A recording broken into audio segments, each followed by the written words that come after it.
Process तयार असतो. ही मदत कशाची नेमकी हे पुढच्या काही मिनिटांमध्ये आपण समजून घेऊया. खरंच आयुष्य बदलण्याची मदत आहे का? आयुष्य बदलण्या संदर्भात मदत आहे का? तर हे समजून घेताना जर आपलं आयुष्य बदलणार आहे तर आपण त्या पद्धतीने बसलं पाहिजे. त्या पद्धतीने आपण व्यवस्थित आपले काही एथिक्स आहे ते पाळले पाहिजे. मला माहिती आहे की तुमचे सेलफोन, आता मी माझं म्हणणार नाही बंद करा, पण डिस्टर्बन्स होणार नाही अशा पद्धतीने सेलफोन ठेवा. त्यानंतर एकमेकाशी बोलू नका, कारण आपल्याला महत्वाची गोष्ट याच्यातून जाणून घ्यायची. आपण कोणी स्मोकिंग करत नाही म्हणून नो प्रॉब्लेम, पण व्यवस्थित बसा. कोणी झोपून ऐकत असेल तर तो या पर नाही जाएगा. म्हणून बसून ऐका, व्यवस्थित सरळ बसा, कॉन्सन्ट्रेटने ऐका. आता बघूया, आज 31 आहे. आज कितीतरी लोक जुन्या वर्षाला म्हणजे ह्या जाणाऱ्या वर्षाला निरोप देताना सेलिब्रेशन करतील, आणि ते सेलिब्रेशन करताना मिठाई, नवीन वर्षाचं स्वागत करताना मिठाई, आणि गेल्या वर्षाचं सेलिब्रेशन करताना काय जे ड्रिंक असतील ते हे सगळं घेतील. आणि हीच आजची लाईफस्टाईल झाली, कारण ही सगळी मंडळी तीच आहे जी अशा पद्धतीने आतापर्यंतची जीवनशैली त्यांची व्यतीत करतायत. आणि म्हणून आपल्याला जर काय बदलायचं असेल तर ते आपण पुढच्या काही मिनिटांमध्ये जाणून घेऊया. म्हणून जर ही लाईफस्टाईल आपल्याकडे असेल तर आपल्याला काय म्हणजे आपल्याला त्याचा त्रास काय होऊ शकतो किंवा त्याचा धोका काय होऊ शकतो हे आपण समजून घेऊया. मग खरंच ही आजची लाईफस्टाईल, ही आजची जीवनशैली आपल्या योग्य आरोग्यासाठी पूरक आहे का धोकेदायक आहे हे आपण समजून घेणार आहोत. सो ही जी लाईफस्टाईल आहे, मिठाई, सेलिब्रेशन, ड्रिंक, स्मोकिंग, ही चुकीची जी लाईफस्टाईल आहे, याच्यामुळे काय झालंय, आपल्या आयुष्यामध्ये काही नको असणाऱ्या गोष्टींनी शिरकाव केलाय. आणि त्या नको असणाऱ्या गोष्टी कोणत्या, तर आपल्याला या चुकीच्या जीवनशैलीमुळे काही डिसीजेस झाले. या डिसीजेसला, या आजारांना आपण सामोरे जातोय. आणि ते आजार म्हणजे टाईप 2चा डायबिटीस, हृदयाचे विकार, त्यानंतर ब्लड प्रेशर म्हणजे अति उच्च रक्तदाब किंवा कमी असलेला म्हणजे low blood pressure, high blood pressure किंवा लो ब्लड प्रेशर. त्यानंतर सगळ्यात महत्वाचा स्ट्रोक, ज्याला आपण पक्षाघात म्हणतो, तो. आणि अनेक म्हणजे बहुतेक म्हणजे बहुतांशी कॅन्सर, बहुतेक प्रकारचे कॅन्सर. मग तो कोणाला म्हणजे वेगवेगळ्या प्रकारचे कॅन्सर असतात, तुम्हाला सगळ्यांना माहित आहे. तर हे जे 5 आजार आहेत, हे वेगळं काही नसून हे आपणच निर्माण केले, कारण आपण आपली जीवनशैली योग्य पद्धतीने ठेवली नाही म्हणून. आणि हे सगळं झालंय कशामुळं, तर ओबेसिटीमुळे.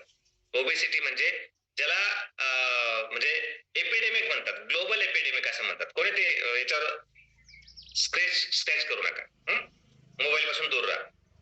ओके. ओबेसिटी म्हणजे स्थूलता. ही स्थूलता आपल्यामध्ये आली, ह्या म्हणजे अगोदर स्थूलता आली, त्यानंतर हे आजार आले. म्हणून आपल्याला काय करायचंय, अगोदर स्थूलतेपासून म्हणजे आपल्या ओबेसिटी पासून आपल्याला दूर राहायचंय, आणि ह्या आजारांना आपण ऑटोमॅटिक दूर ठेवणार आहोत. मग त्यासाठी काय करायचंय आपण बघणार आहोत. Okay, 1 minute. हा, आणि ह्या आजारामध्ये दुर्दैवाने असं म्हणावं लागेल की आपल्याला प्रथम क्रमांक नक्कीच आवडतो, अव्वल नंबर असलेला, परंतु दुर्दैवाने एक शरमेची बाब असे की हे जे आजार आहेत आणि त्याच्यामधला डायबिटीस जो आहे, मधुमेह, त्याच्यामध्ये इंडिया, आपला भारत हा प्रथम क्रमांकावर आहे. खरं तर हे आपलं दुर्दैव आहे. दवाखान्यांचं प्रमाण वाढतंय, मेडिकल फॅसिलिटीज वाढत आहे, परंतु तरी पण भारतामध्ये डायबिटीस आटोक्यात येत नाहीये. तो वाढत जातोय, आणि त्याचा परिणाम असा झालाय की भारत आज जगामध्ये डायबिटीसला 1 नंबरवर आहे. ही तर शर्मेची गोष्ट आहे. मग याच्यावर काय उपाय, याची चर्चा आपण, याची माहिती आपण काही मिनिटांमध्ये जाणून घेऊया. ओके. तर हे का झालंय, डायबिटीस किंवा कॅन्सर किंवा हार्ट डिसीजेस का झाले, आपण बघू शकतो की पूर्वीच्या काळी ज्या वेळेस फार्मिंग म्हणजे शेती केली जायची, त्यावेळेस ती मॅन्युअली केली जायची. मॅन्युअली म्हणजे स्वतः बैल राबायचे शेतामध्ये, शेतकरी राबायचा. परंतु आता ती शेती आधुनिक माध्यमातून केली जाते, म्हणजे ट्रॅक्टरच्या माध्यमातून केली जाते, आणि प्रचंड प्रमाणामध्ये उत्पन्न जास्तीत जास्त कमी क्षेत्रामध्ये जास्तीत जास्त उत्पन्न यावं म्हणून आपण काय करतोय, शेतकरी राजा काय करतोय, प्रचंड प्रमाणामध्ये रासायनिक फवारे त्याच्यावर मारतोय. त्याची चूक नाहीये काही, कारण त्याला स्पर्धेमध्ये टिकायचंय, त्याला पैसा कमवायचा आहे. परंतु हे नकळत त्याच्याकडून होत आहे. त्याच्याकडून नकळत ह्या गोष्टी होत आहेत की तो ताजतवानं अन्न देण्याच्या नादामध्ये आपल्याला आर्टिफिशियल कलर खाऊ घालतोय. ताजं तवानं अन्न दिसावं, ताजं दिसावं सगळं, म्हणून तो सगळं हे करतोय. भाव मिळावा म्हणून करतोय, परंतु त्याचा नकळत परिणाम आपल्या शरीरावर होतोय. बऱ्याच वेळेस आपण भाजीपाला घ्यायला जातो, कुठे रस्त्याच्या कडेला तो असतो, हँडलिंग त्याचं व्यवस्थित नसतं, आपल्या पायातली चप्पल आपण शोरूम मधली घेतो, परंतु भाजीपाला घेतो आपण रस्त्यावरचा. आणि जे आपल्या पोटात जाणार, जे आपल्या पायात घालणार आहोत आपण, जे बाहेर ठेवणार आहोत ते घेतो आपण शोरूम मधून, पण ज्याच्यावर आपली जीवनशैली अवलंबून आहे, ज्याच्यावर आपलं डेली रुटीन अवलंबून आहे, ज्याच्यावर आपलं भवितव्य अवलंबून आहे, तो भाजीपाला किंवा ते पोटात घेण्याचे घटक आपण घेतो. अशा म्हणजे ज्या ठिकाणी त्याची कोणत्याही प्रकारची काळजी घेतली जात नाही अशा रस्त्यावरून ते घेतो. मग आपल्याला काय करायचंय, हे अन्न खरंच आपल्यासाठी पूरक आहे का, हे आपल्याला जाणून घ्यायचं. खरंच आपण अन्न जे घेतोय ते आपल्या जे जीवनासाठी आवश्यक आहे की आपण फक्त पोट भरण्यासाठी खातोय, हे आपल्याला पुढे जाणून घ्यायचंय. मग ही जी फार्मिंग आहे, ही जी शेती आहे, ह्या शेतीमधलं जे आपल्याला मिळतंय ते त्याच्यावर परिणाम म्हणजे त्याच्यावर उपाय काय ते पण आपल्याला जाणून घ्यायचंय. सो आपण बघू शकतो की हे पेस्टिसाइड जे आहेत, जे अत्यंत जास्त प्रमाणामध्ये, अत्यंत म्हणजे खूप जास्त प्रमाणामध्ये पिकांवर मारले जात आहेत, त्याचा आपल्या शरीरावर नेमका काय परिणाम होतोय आपण पुढच्या व्हिडिओ मधून बघूया. कीटनाशक छिड़काव से मिट्टी में इतने जहरीले रसायन मिल चुके हैं कि अनाज का हर दाना जहरीला है। बहुत कम लोग जानते हैं कि एक बार खेतों में छिड़क दिए जाने के बाद ये जहर 100 साल तक नष्ट नहीं होते।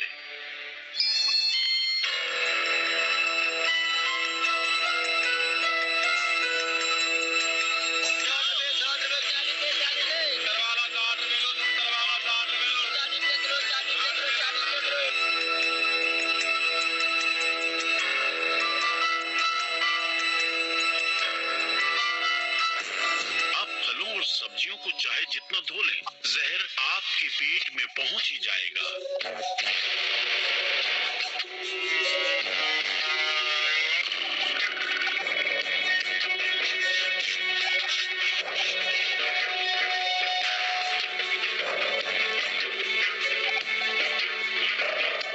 और आपके शरीर में समाकर आपके शरीर को धीरे धीरे नष्ट करना शुरू कर देगा।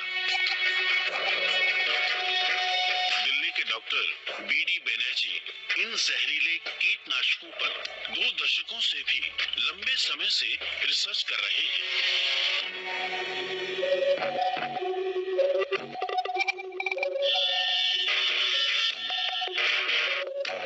किसान ने किसी भी पेस्टिसाइड का यूज किया, उससे तो अपने फायदे के लिए, क्रॉप को बचाने के लिए, उसको नहीं पता है कि ये जो दवाई वो डाल रहा है वो आज चला जाएगा, खत्म हो जाएगा, कल खत्म हो जाएगा, कितने सालों में खत्म होगा। जनरली इसका हाफ लाइफ जो होता है, it is something between 50 years to 150 years. जहरीले कीटनाशकों के छिड़काव से फसल अच्छी होती है, ऐसी बात नहीं है। हाँ, इन फसलों में लगे कीड़े मर जाते हैं और कीड़ों को मारने के बाद ये जहर अनाज के दानों, सब्जियों या फलों में हमेशा हमेशा के लिए ठहर जाता है, जो आसानी से हमारे खाने के साथ हमारे शरीर में आ जाता है। कीटनाशक यानी इंसेक्टिसाइड्स, इनमें जो जहर कीटों के नाश के लिए मिलाया गया वो पहले हवा में घुला, हवा के जरिए पहुंचने लगा गांव के लोगों की सांस में, अनाज और फलों के जरिए वो पहुंच गया खाने वालों के जिस्म में, और पानी के जरिए हमारी नसों में पहुंचकर हमारे लहू के साथ रगों में दौड़ने लगा। किसानों तक को पता नहीं था कि वो जहर के व्यापार का हिस्सा बन गए। यह बाजार में जहर के व्यापारियों की ताकत थी कि जहर आसानी से हमारी नस-नस में घुलता चला गया। फसलों में या सब्जियों में छिड़काव किए जाने वाले जहर इतने असरदार होते हैं कि धोने और उबालने के बाद भी ये हमारे खाने में मौजूद होते हैं। हमारे जमाने में जो खाना बनाते थे हम, उसमें बहुत मिठास होता था, सुगंध होती थी, खाने में अच्छा लगता था, दूना दाना खाना।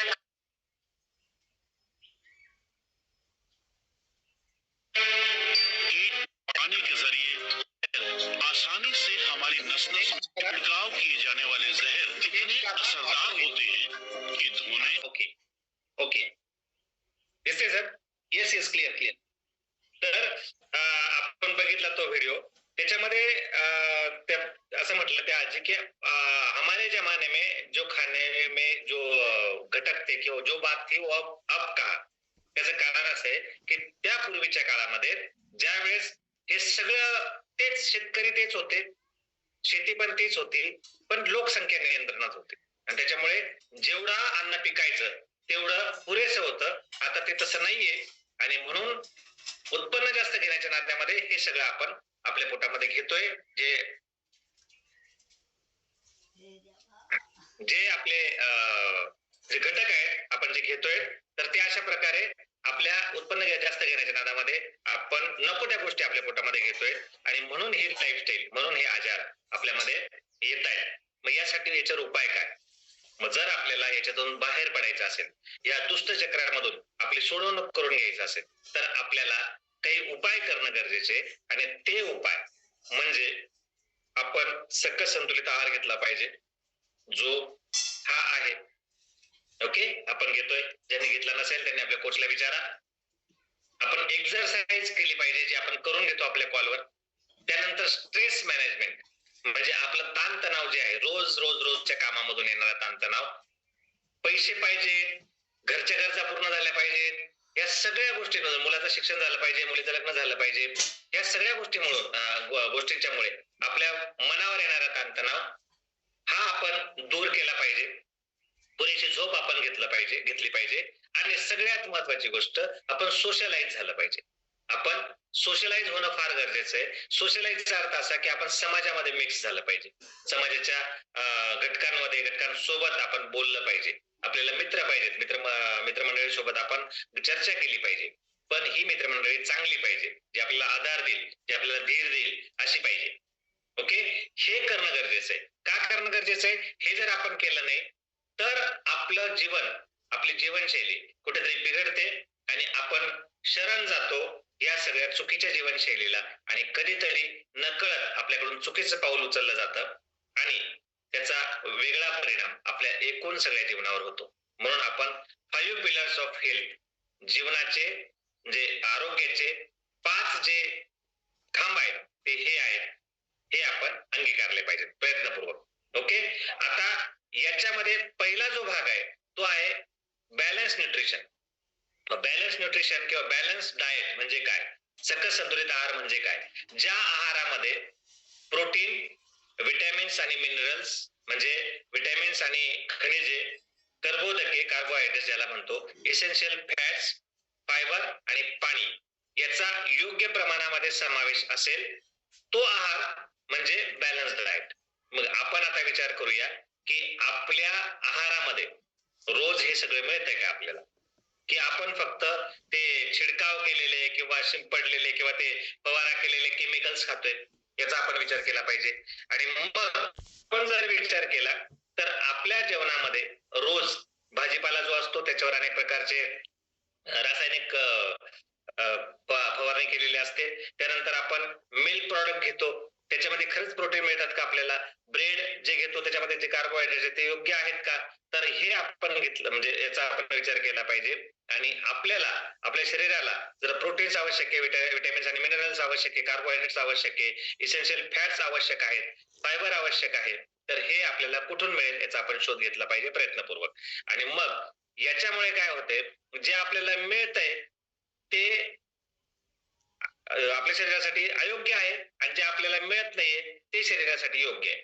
जे आपल्याला मिळत नाही जेवणामधून ते म्हणजे विटॅमिन्स मिनरल्स म्हणजे याचे आपल्याला डिफिशियन्सी निर्माण होते आणि जे नको पाहिजे सॉल्ट शुगर मीठ साखर खूप जास्त प्रमाणात चमचमीतपणा खूप जास्त प्रमाणामध्ये मसाले आणि जास्तीच्या कॅलरीज कार्बोहायड्रेट हे आपण एक्सेस आपल्या शरीरामध्ये घेतोय. म्हणजे ज्याची आपल्याला गरज आहे ते आपल्याला मिळत नाहीये आणि ज्याची आपल्याला गरज नाहीये ते आपण पोट भरण्यासाठी त्याच्यावर ताव मारतोय त्या पदार्थांवर. आणि मग याचा परिणाम काय होतोय तर याचा परिणाम आपल्याला बॅलन्स डाएट मिळत नाहीये आणि बॅलन्स डाएट मिळत नसल्यामुळे आपल्याला काही आजारांना सामोरं जावं लागतंय. आपण व्हिडिओ मधून बघूया.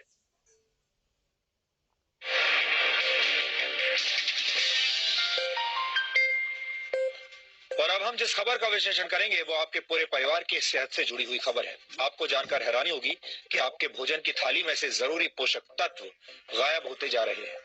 यानी आप जो खाना खा रहे हैं उससे आपका पेट तो भर सकता है लेकिन पोषण नहीं हो सकता।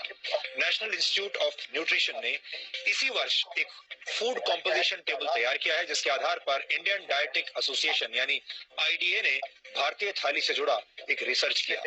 इस रिसर्च के मुताबिक पिछले 30 वर्षों से भारतीय भोजन की ताकत और उसके पोषक तत्व लगातार कम हो रहे हैं। आपने अक्सर बड़े बुजुर्गों को ये कहते हुए सुना होगा कि पुराने जमाने में भोजन की बात ही कुछ और हुआ करती थी। हर चीज शुद्ध होती थी और आपका खाना शरीर को लगता था। बड़े बुजुर्गों की ये बात अब सच साबित हो रही है। आईडीए का रिसर्च इस बात को भी साबित करता है कि 30 वर्ष पहले खाने में शुद्धता की गारंटी आज के मुकाबले कहीं ज्यादा थी। आईडीए के मुताबिक गेहूं में 9% कार्बोहाइड्रेट कम हो चुका है। इसके अलावा बाजरे में 8.5% कार्बोहाइड्रेट कम पाया गया है। पिछले 30 वर्षों में मूंग की दाल में आयरन कंटेंट 6.12% कम हो गया है, जबकि मसूर की दाल में प्रोटीन 10% कम पाया गया। प्रोटीन हमारे शरीर के लिए बहुत जरूरी पोषक तत्व है और इसकी कमी से कई तरह की बीमारियां होती हैं। आटे और दाल के बाद सबसे ज्यादा इस्तेमाल होने वाली सब्जियों को भी चेक कर लीजिए। नए जमाने के आलू में विटामिन बी, मैग्नीशियम और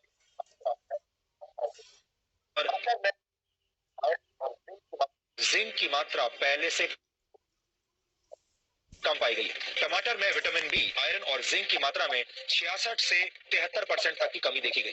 फलों की बात करें तो सेब में आयरन कंटेंट पहले के मुकाबले 60% कम हो चुका है। यानी लो हीमोग्लोबिन और एनीमिया से पीड़ित लोगों को सिर्फ सेब के भरोसे अब नहीं रहना चाहिए। इस आंकड़े को देखने के बाद कई पुरानी कहावतों से आपका भरोसा उठ सकता है। अक्सर कहा जाता है an apple a day keeps the doctor away, यानी एक सेब हर रोज खाने से आप स्वस्थ रहते हैं और डॉक्टर से दूर रहते हैं। लेकिन इस दौर में ये कहावत भरोसा करने लायक नहीं रही क्योंकि सेब के अंदर पोषक तत्व अब कम हो चुके हैं। आईडीए ने इस रिसर्च को तैयार करने में national institute of nutrition K food composition table का इस्तेमाल किया है। एनआईएन ने 528 तरह के खाद्य पदार्थों में मौजूद 151 पोषक तत्वों की जांच की है। इस इंस्टीट्यूट ने 30 साल पहले भी एक फूड कॉम्पोजिशन टेबल तैयार किया था और उस समय के खाद्य पदार्थों में न्यूट्रिशनल वैल्यू आज की तुलना में काफी ज्यादा थी। एक्सपर्ट्स के मुताबिक खेतों में पैदावार बढ़ाने और फसल को बीमारियों से बचाने के लिए पेस्टिसाइड्स और खाद का ज्यादा इस्तेमाल किया जाता है और केमिकल के ज्यादा इस्तेमाल से भारत की मिट्टी में पोषक तत्व लगातार कम हो रहे हैं, जिसकी वजह से खेतों में उगने वाले अनाज, सब्जियों और फलों के पोषक तत्वों में भी गिरावट आ रही है। भारत की मिट्टी में जिंक की मात्रा 43% कम हो गई है। इसी तरह बोरॉन 18.3%, आयरन 12.1%, मैग्नीशियम 5.6% और कॉपर 5.4% कम हो गया है। जाहिर है जब फसल को पैदा करने वाले खेतों में ही पोषक तत्व कम होंगे तो खाने पीने की चीजों में न्यूट्रिशनल वैल्यू भी कम मिलेगी। भारत धीरे धीरे बीमार और थके हुए लोगों का देश बनता जा रहा है। दिसंबर 2015 में आई द लैंसेट की एक रिपोर्ट के मुताबिक सेहत के मामले में 5 ब्रिक्स देशों में भारत सबसे नीचे है। ब्रिक्स देशों में भारत के अलावा ब्राजील, रशिया, चीन और साउथ अफ्रीका शामिल है। 2013 में पूरी दुनिया में बीमार लोगों की कुल संख्या में से 20% भारतीय थे। भारत में इस वक्त 7 करोड़ लोग डायबिटीज के शिकार हैं और डायबिटीज के मरीजों की संख्या के मामले में भारत चीन के बाद दूसरे नंबर पर है। वर्ल्ड कांग्रेस ऑफ कार्डियोलॉजी के मुताबिक सन 2020 तक भारत में होने वाली 40% मौतें दिल से संबंधित बीमारियों की वजह से होंगी। भारत में हर 10 में से एक व्यक्ति किडनी की बीमारी से पीड़ित है और ज्यादातर लोगों को इसका पता तब चलता है जब उनकी किडनी 60% तक बेकार हो चुकी होती है। ये सारी बातें सुनकर आप चिंतित जरूर हो रहे होंगे। आप सोच रहे होंगे कि एक तरफ भारत के लोग बीमार हो रहे हैं और दूसरी तरफ हमारे भोजन के अंदर मौजूद पोषक तत्व भी कम हो रहे हैं। एक तरह से दोहरी मार है। यस, आपण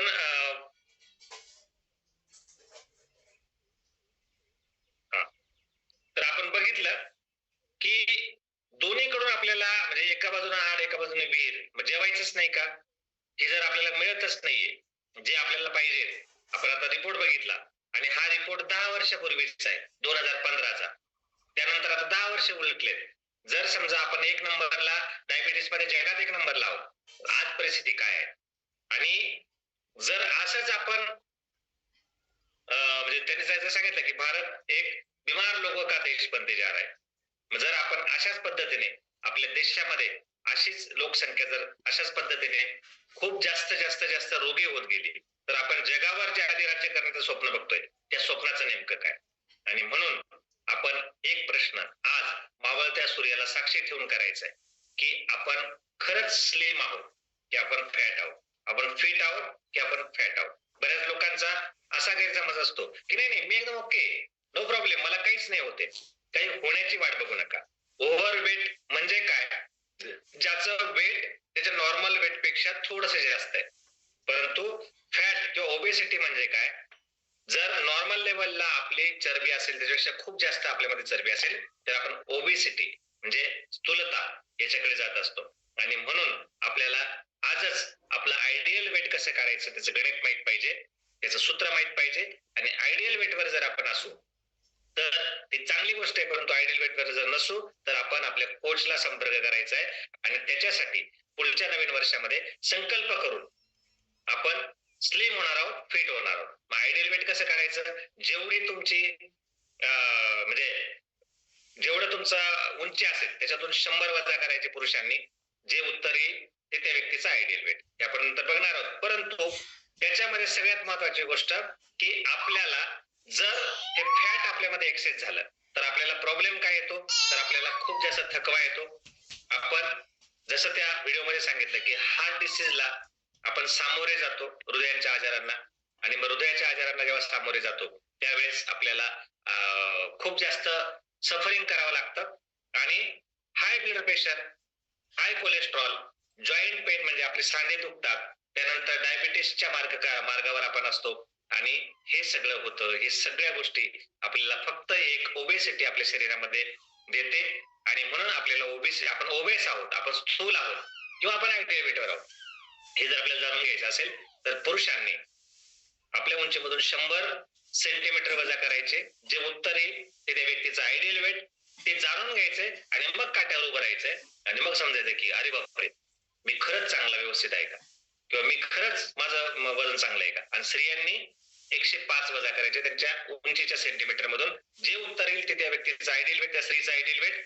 त्यांनी पण एकदा चेक करायचंय वजन काट्यावर उभं राहून की आपल्याला खरंच आपण ओव्हरवेट आहोत का की अंडरवेट आहोत, आणि आपली इम्युनिटी लो आहे का, आपल्याला हे सगळे त्रास होत आहेत का. आणि जर होत असतील तर आजच आपल्या आहारामध्ये बदल करणं गरजेचं आहे. ओके.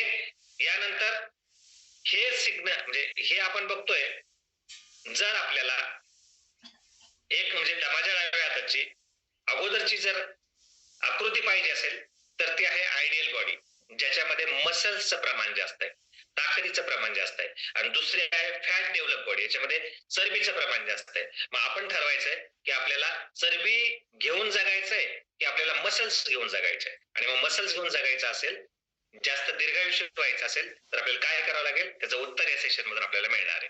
ओके.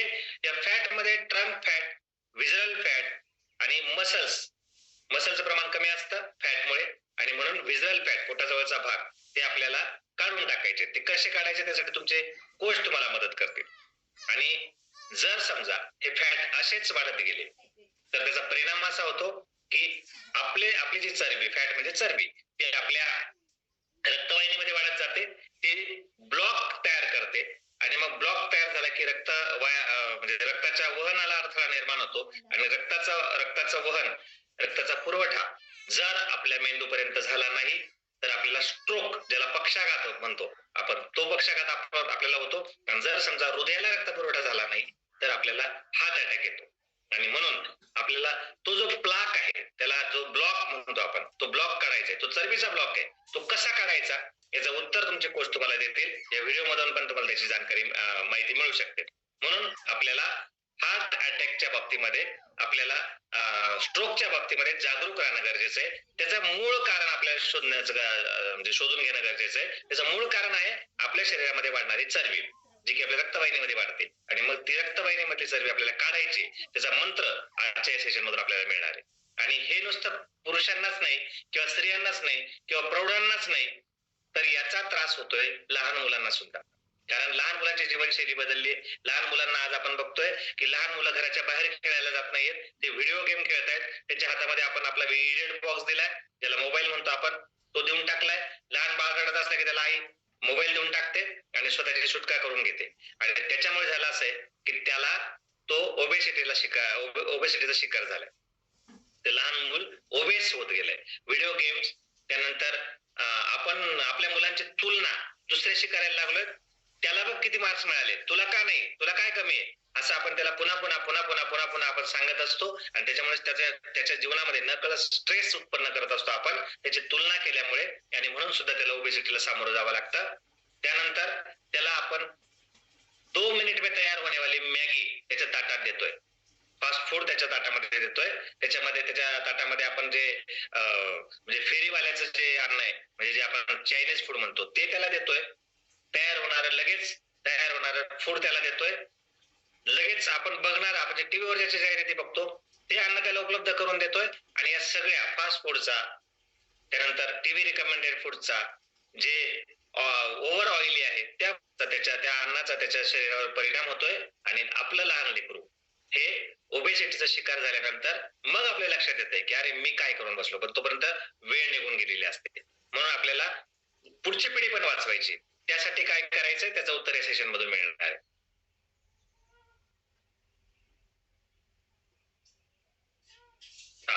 आणि एक आपण जर हे बघितलं, ही स्लाइड जर बघितली तर आपल्या लक्षात येईल की जी लोक शेतामध्ये काम करतायत त्यांचंही जेवण तेच आहे, आणि जे आमच्यासारखे ऑफिसमध्ये बसून काम करतायत त्यांचंही जेवण तेच आहे. आणि मग ज्याला जेवणाची गरज जास्त आहे, म्हणजे व्यवस्थित ज्याचं पचन होत आहे, तो पण तेच जेवण घेतोय, ताट भरून दोन भाकरी खातोय, त्यानंतर भाजी पोळी खातोय, जे असेल ते. जो स्मार्ट वर्क करतोय, ज्याचं काम कमी आहे किंवा ज्याला एनर्जी कमी लागणार आहे, ज्याचा यूज कमी होणार, ज्याची एनर्जीचा यूज कमी होणार आहे, त्याला पण तेच जेवण मिळतंय. आणि मग होतं असं आहे, जो बैठक काम करणारा व्यक्ती आहे त्याची ओबेसिटी वाढते. आणि जो हार्ड वर्क करणार आहे त्याला एफिशियन्सी तयार होते, त्याला म्हणजे अन्नघटकांची कमतरता निर्माण होते. आणि जो बैठक काम करतोय त्याच्यामध्ये ओबेसिटी वाढते, कारण त्याचं जेवण एक्सेस होते. मग आपल्याला त्यासाठी काय करायचंय तर ओबेसिटीवर कंट्रोल करायचंय. ओबेसिटी जर वाढली तर ती आपल्या इम्युनिटीवर परिणाम करते. आणि ही इम्युनिटी आपल्याला, ज्या इम्युनिटी शब्द आपण कोविड मध्ये ऐकलाय, इम्युनिटी ही फार महत्वाचा घटक आपल्यामध्ये आहे. जो लो झाला होता कोविडच्या काळामध्ये, अनेकांचा ज्यांचा लो झाला, त्यांच्यामध्ये इम्युनिटी नव्हती, ते आज आपल्यामध्ये नाहीयेत, ते कोविडच्या काळामध्ये आपल्याला सोडून गेले. म्हणून आपल्याला इम्युनिटी हा फार महत्वाचा घटक आपल्यासाठी, आपल्या जीवनासाठी आवश्यक आहे. आणि जर समजा आपण हे केलं नाही, इम्युनिटी आपली वाढवलं नाही, तर त्याचा दुष्परिणाम काय होईल ते आपण ह्या 1 मिनिटाच्या व्हिडिओ मधून बघूया. मोटापे से जुड़े खतरों के प्रति लोगों की जागरूकता इसलिए भी बढ़ रही है क्योंकि जब कोई व्यक्ति मोटापे का शिकार होता है तो कोविड-19 जैसी बीमारियां उसके लिए ज्यादा घातक हो जाती हैं। इससे पहले आपने शायद अपने शरीर को, अपने स्वास्थ्य को इतना गंभीरता से नहीं लिया होगा। आप अपनी कार की सर्विसिंग पर ज्यादा ध्यान देते होंगे, लेकिन अपने शरीर की सर्विसिंग पर आपका ध्यान नहीं होगा। जबकि होना ये चाहिए कि जैसे आप अपनी गाड़ी की सर्विस कराते हैं, वैसे ही आपको अपने शरीर की सर्विस भी करानी चाहिए, शरीर का ध्यान रखना चाहिए। हाल ही में कोविड-19 के 812 मरीजों पर एक स्टडी की गई जिसमें यह पता लगा कि इनमें से 70% मोटापे का शिकार थे, और जिन लोगों की कोविड-19 से मौत हुई उनमें से 82% को मोटापे की शिकायत थी, यानी वो जरूरत से ज्यादा वजन वाले लोग थे। भारत में फिलहाल 5% जनता मोटापे का शिकार है, लेकिन आने वाले 1 दशक में ये संख्या बढ़कर 40% हो जाएगी। मोटापा अपने आप में एक बीमारी तो है ही, लेकिन ये साथ में दूसरी बीमारियां भी लेकर आता है। ये अपने साथ हार्ट अटैक, स्ट्रोक, हाई ब्लड प्रेशर, डायबिटीज और कैंसर जैसी बीमारियां भी लेकर आता है। इसलिए मोटापे को भी एक महामारी मानते हुए इससे लड़ने की जरूरत है। और आप सोचिए, एक जमाना था जब लोग भूख से मरते थे क्योंकि खाने के लिए नहीं है, और अब लोग ज्यादा खाने की वजह से मर रहे हैं। संतुलित वजन अच्छे स्वास्थ्य की कुंजी है। जिसके पास आज अच्छा स्वास्थ्य है वही इस दौर में एक विजेता की तरह उभर सकता है। जिसके पास अच्छा स्वास्थ्य होगा और मजबूत इम्यूनिटी होगी, उसे ही अब आने वाले भविष्य में अच्छी नौकरियां मिलेंगी, वही हवाई यात्रा कर पाएगा, उसे ही शॉपिंग मॉल और सिनेमा हॉल्स में एंट्री मिलेगी और एक स्वस्थ व्यक्ति ही बेहतर भविष्य का निर्माण कर पाएगा और वही अपने आप को कोरोना वायरस से बचा भी पाएगा। इसलिए अपने स्वास्थ्य को प्राथमिकता देते हुए उस पर काम कीजिए और कुछ जरूरी टिप्स अपनाकर खुद को, अपने परिवार को स्वस्थ रखने की आप कोशिश कीजिए। येस, आणि बघू शकतोय आपण, येस, आपण बघू शकतोय की जर आपण हे प्रयत्नपूर्वक प्रयत्न नाही केले, आपण प्रयत्नपूर्वक काही गोष्टी नाही केल्या, तर आपलं असं होणार आहे भविष्यामध्ये की आपण सुद्धा या ज्या वाढणाऱ्या आकडेवारी स्थूलतेची त्याच्यामध्ये आपला समावेश होणार आहे, आपण पण एकदा त्याच्यामध्ये आपली गणना होणार आहे. म्हणून आपल्याला काय करायचंय, तर आपल्याला आपलं वजन कमी करण्यासाठी प्रयत्नपूर्वक काही गोष्टी उचलाव्या लागणार आहेत, म्हणजे कराव्या लागणार आहेत. आणि मग त्यासाठी काय करावं लागणार आहे, तर आपल्याला वॉकिंग, नंतर आपला वर्कआउट, जे एक्सरसाइज असेल ती, परंतु त्या एक्सरसाइज बरोबर आपल्याला आपल्या आहाराचं नॉलेज पण अत्यंत आवश्यक आहे. कारण जर समजा आपण 1 तास चाललो, आपल्या 400 कॅलरीज बर्न केल्या आणि आपण जर घरी येऊन शिरा, पोहे, उपमा, ब्रेड, खारी, टोस्ट हे जर आपण खाल्लं, तर आपण जी एक्सरसाइज केली तिच्यापेक्षा जास्त कॅलरीज आपण इंटेक केल्या. ज्या जाळल्या 400 कॅलरीज आपण एक्सरसाइज मधून जाळल्या आणि 500 कॅलरीज इंटेक केल्या. मग आपण ओबेसिटी मधून बाहेर पडू का, या दुसऱ्या चक्रातून बाहेर पडू का? नाहीच बाहेर पडू शकणार. म्हणून आपल्याला आपल्या एक्सरसाइजच्या नॉलेज बरोबर अत्यंत आवश्यक आहे आपल्या आहाराचं नॉलेज. तेच नॉलेज घेण्यासाठी आपण इथे बसलो आणि म्हणून आपल्याला तेच नॉलेज इथून आपल्याला मिळणार आहे या सेशन मधून. कारण आपल्याला बहुतेकांना असं वाटतं की मी एक्सरसाइज केली, मी ब्रेकफास्ट घेतला, मग मी एकदम फिट आहे. नाही, ब्रेकफास्ट मध्ये बऱ्याच लोकांना, जे हायली प्रोफाईल लोक आहेत, त्यांच्याही घरामध्ये, त्यांच्याही किचन मध्ये आजही ब्रेकफास्ट बनवला जातो शिऱ्याचा, पोह्याचा, उपम्याचा. तर हा खरंच ब्रेकफास्ट आपल्याला आवश्यक आहे का, किंवा याच्यातून खरंच आपल्याला इसेन्शियल घटक जे आपल्या मध्ये आवश्यक आहेत ते मिळत आहेत का? तर आपण ब्रेकफास्टची व्याख्या समजून घेऊया. ब्रेकफास्ट म्हणजे आपला जो आपण रात्रभरचा उपवास केलेला असतो, संध्याकाळी जेवल्यानंतर किंवा संध्याकाळी आपला सकस संतुलित आहार घेतल्यानंतर दिवस उगेपर्यंत किंवा दुसऱ्या दिवशी 12 वाजेपर्यंत तो जो मधला कालावधी असतो तो कुठेतरी ब्रेक करावा म्हणून आपण ब्रेकफास्ट घेत असतो. परंतु त्या ब्रेकफास्ट मध्ये आपण घेतो शिरा, पोहे, उपमा, खारी, टोस्ट. याच्यामधून आपल्याला एक्सेस सॉल्ट मिळणार आहे, एक्सेस शुगर मिळणार आहे, दुसरं काहीच मिळणार नाही, इसेन्शियल घटक नाही मिळणार आहे. म्हणून ब्रेकफास्ट समजून घेऊया. मग ब्रेकफास्ट हा योग्य आहे का, तर बिलकुल नाही. हा ब्रेकफास्ट म्हणजे चहा, कॉफी, टोस्ट, खारी हे योग्य नाही आपल्या शरीरासाठी. कारण हे का खातोय आपण, कारण आपल्याला अजून आपल्या आहाराचं नॉलेज झालेलं नाही, ते आपल्याला इथून मिळणार आहे. बघा, आयडियल ब्रेकफास्ट कोणता घ्यावा किंवा कोणता घेतला पाहिजे, अत्यंत महत्वाची स्लाइड आहे. जर समजा आपण शिरा, पोहे, उपमा ज्याच्यामध्ये कार्बोहायड्रेट्स एक्स्ट्रा आहेत, ज्याच्यामध्ये शुगर एक्स्ट्रा आहे, ज्याच्यामध्ये सॉल्ट एक्स्ट्रा आहे, असा आहार घेतला तर काय होणार आहे, आपण जे जेवण करतोय किंवा जो आहार घेतोय तो पचन होण्यासाठी एक संस्था काम करते, आपली पचन संस्था. त्याच्यामध्ये स्वादुपिंड काम करतं. आपण जेव्हा एक्सेस कार्बोहायड्रेट घेतो तेव्हा या स्वादुपिंडाला जास्त काम करावं लागतं. आणि होतं असं की हे म्हणजे आपल्या स्वादुपिंडामध्ये जे सगळं पचन होत असताना त्याच्यामध्ये इन्शुलिन मिसळलं जातं आपल्या अन्नामध्ये आणि हे इन्शुलिन आपलं स्वादुपिंड तयार करतं. परंतु होतं असं की आपण ज्यावेळेस इन्शुलिन आपल्यामध्ये शरीरामध्ये व्यवस्थित प्रमाणात म्हणजे मिक्स होत नाही त्यावेळेस आपल्याला पचनाच्या समस्या निर्माण होतात आणि मग एक्सेस कॅलरीज जे आपण घेतो त्या एक्सेस कॅलरीज पॅनक्रियाज मधून पचन होत नाही आणि मग आपली ओबेसिटी वाढते. आणि मग याच्यामुळे काय होतं, एक्स्ट्रा फॅट आपल्याला जे आपल्या शरीरामध्ये साचतं ते आपल्याला डायबिटीज कडे घेऊन जातं, हाय ब्लड प्रेशर कडे घेऊन जातं. म्हणून आपल्याला आपल्या पॅनक्रियाजला काम कमी द्यायचं असेल तर मग आपल्याकडे एकच उपाय, तो म्हणजे आपला योग्य आहार आपण घेणं, ना की शिरा, पोहे, उपमा जो एक्स्ट्रा कार्बोहायड्रेटचा आहार आहे तो आपल्याला घ्यायचा नाहीये. मग काही लोक असं म्हणतील की सर जाऊ दे ना, मग आम्ही नाश्ताच करत नाही, नाश्ता केल्यानंतर काहीच प्रॉब्लेम नाही. पण नाश्ता केला नाही तर आपण आपल्याला भूक लागते आणि मग भूक लागल्यानंतर आपण परत भाजी, पोळी, ब्रेड, पकोडे हे खातो. पुन्हा आपल्या स्वादुपिंडाला आपण काम लावतो, पुन्हा इन्शुलिन त्याच्यामध्ये सिक्रेशन इन्शुलिनचं होतं आणि मग पुन्हा इन्शुलिनचं जे चक्र आहे ते इन्शुलिनचं सिक्रेशन जे आहे ते कमी जास्त होत राहतं आणि मग त्याच्यामुळे आपल्याला पुन्हा भूक लागते, पुन्हा आपण खातो, तेच खातो जे एक्स्ट्रा कार्बोहायड्रेट आहे तेच खातो आणि मग पुन्हा आपल्याला भूक लागते, पुन्हा ते पचन होतं, पुन्हा तेच आपण खातो. याच्यामुळे एक एक्स्ट्रा कॅलरीज आपल्या शरीरामध्ये निर्माण होतात आणि मग आपण फॅटकडे आपली म्हणजे फॅटी बॉडीकडे आपली वाटचाल सुरू होते आणि आपलं पॅन्क्रियास व्यवस्थित काम करत नाही. शुगरचं प्रमाण त्याच्यामुळे इन्शुलिन व्यवस्थित आपल्या शरीरामध्ये मिक्स होत नाही आपल्या अन्नामध्ये अन्न पचनाच्या प्रक्रियेमध्ये आणि मग आपल्यामध्ये फॅटचं प्रमाण वाढत जातं आणि मग याचा परिणाम असा होतो की शुगर आपली हाय होते, व्हायबल होते आणि मग आपण डायबिटीसला सामोरे जातो. शुगर कमी होते मग आपण डायबिटीसला सामोरे जातो आणि म्हणून आपल्याला बॅलन्स न्यूट्रिशन, बॅलन्स्ड आहार, बॅलन्स नाश्ता म्हणजे काय तर तो आपल्याला घ्यायचा आहे आणि तो बॅलन्स प्रोटीन नाश्ता म्हणजे हा, ज्याचं पचन होण्यासाठी आपल्या पॅन्क्रियाजला जास्त कष्ट करावे लागणार नाही, अत्यंत सुलभ असा पचन होण्यासाठी आणि सर्व घटक समाविष्ट असणारा, नॉट फक्त कार्बोहायड्रेट तर आपल्याला प्रोटीन, विटॅमिन्स, मिनरल्स हे सगळं योग्य प्रमाणात असणारा नाश्ता म्हणजे हा सकस संतुलित आहार जो मी घेतलाय चॉकलेट फ्लेवर मध्ये. याच्यामुळे काय होतं आपलं जे आपण जो पूर्वी नाश्ता म्हणजे चिरा पोहे उपमा हे जे खाल्ल्यामुळे जे पॅन्क्रियाजला त्रास होतो, पॅन्क्रियाज म्हणजे इन्शुलिनच्या सिक्रेशनला जो त्रास होतो त्याचं कार्य डिस्टर्ब होतं, इथे ते होत नाही.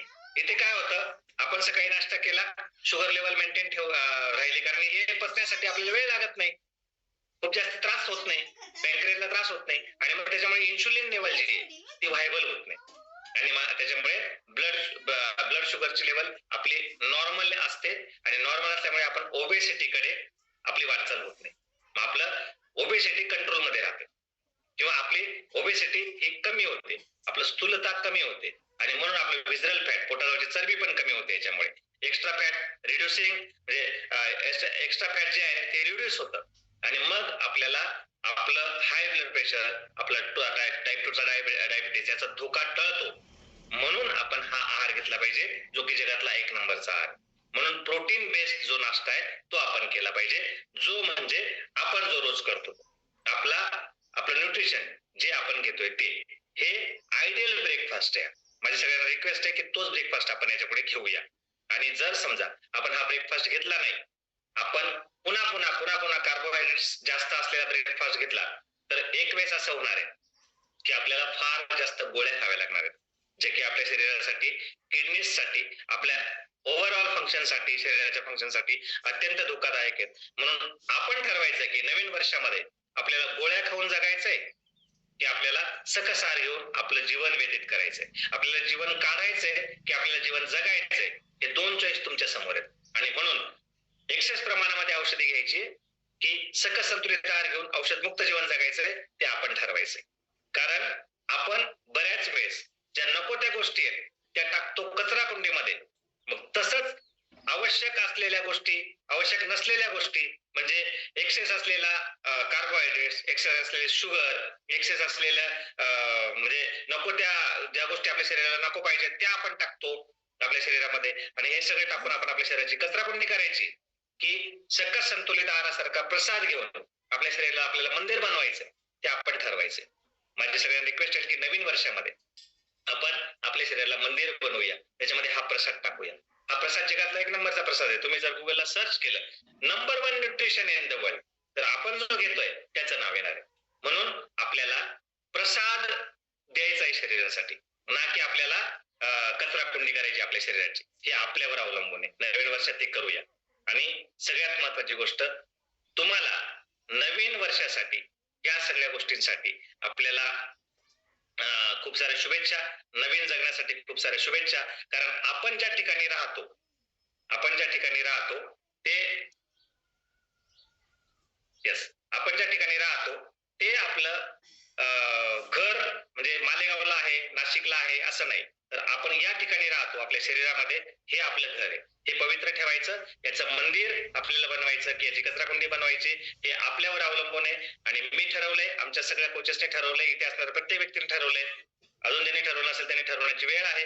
म्हणून आपण ठरवूया की आपलं हे शरीर आपल्याला मंदिर बनवायचंय. हीच माहिती मला माझ्या कोचने एक वेळेस ज्यावेळेस मी या प्रवासामध्ये आलो त्यावेळेस मी पण असंच माझ्या शरीराला कचराकुंडी बनवत होतो. त्यावेळेस मला आहाराचं नॉलेज नव्हतं. माझ्या कोचने मला सांगितलं की अशा प्रकारचा आहार तुमच्यासाठी योग्य नाही. त्यांनी मला आहाराची माहिती सांगितली, प्राईम टाइम असा ऐकला आणि म्हणून मला कळालं माझं ट्रान्सफॉर्मेशन मी करू शकलो, कारण माझं ट्रान्सफॉर्मेशन मी केलंय म्हणून हे सांगण्याचा मला अधिकार आहे. आणि म्हणून मला माझी पूर्वीची जीवनशैली जसं तुम्ही बघितलं त्या पद्धतीने माझी जीवनशैली होती अशी, ती मी तुम्हाला फोटोच्या माध्यमातून दाखवतोय. Yes, 1 minute. तर मला नॉलेज नसल्यामुळे हे सगळं होत होतं माझ्या आयुष्यामध्ये, पण माझ्या कोचच्या मार्गदर्शनामुळे मला हे सगळं मिळालं आणि आज मी माझं ट्रान्सफॉर्मेशन अशा पद्धतीने करू शकलो. तुम्ही बघू शकताय. येस, मला नॉलेज मिळालं आहाराचं, मला नॉलेज मिळालं सकस संतुलित आहाराच्या माध्यमाचं आणि चांगल्या प्रकारचं नॉलेज माझ्या कोचने मला दिलं जे माझ्यासाठी आवश्यक होतं. आणि म्हणून हे नॉलेज घेऊन माझं ट्रान्सफॉर्मेशन मी करू शकलो. आणि म्हणून या ट्रान्सफॉर्मेशन मधून आमचं अशा पद्धतीचं सगळं ट्रान्सफॉर्मेशन झालंय. आणि यासाठीच मी माझ्या कोचला थँक्यू म्हणेल. आज सुद्धा माझ्या कोचच्या मार्गदर्शनातून मला सगळं नॉलेज मिळालं, त्याबद्दल त्यांचं खूप थँक्यू म्हणेल. तुम्ही माझ्या सगळ्यांना ऐकून घेतलं म्हणून तुमच्या सगळ्यांचा आभार मी मानेल. आणि नवीन वर्षाचा संकल्प घेऊन आम्ही केलाय, तुम्ही पण करा, आपण सगळे करूया आणि नवीन वर्षाला छान पद्धतीने सामोरे जाऊया, आपल्या शरीराचं मंदिर बनवूया ना की कचराकुंडी. आणि थँक्यू माय कोच, मला या ठिकाणी बोलण्याची संधी दिली, मला आहाराचं नॉलेज दिलं, त्याबद्दल मी माझ्या कोचला थँक्यू म्हणेल आणि कॉल त्यांच्याकडे मी सुपूर्द करेल. थँक्यू.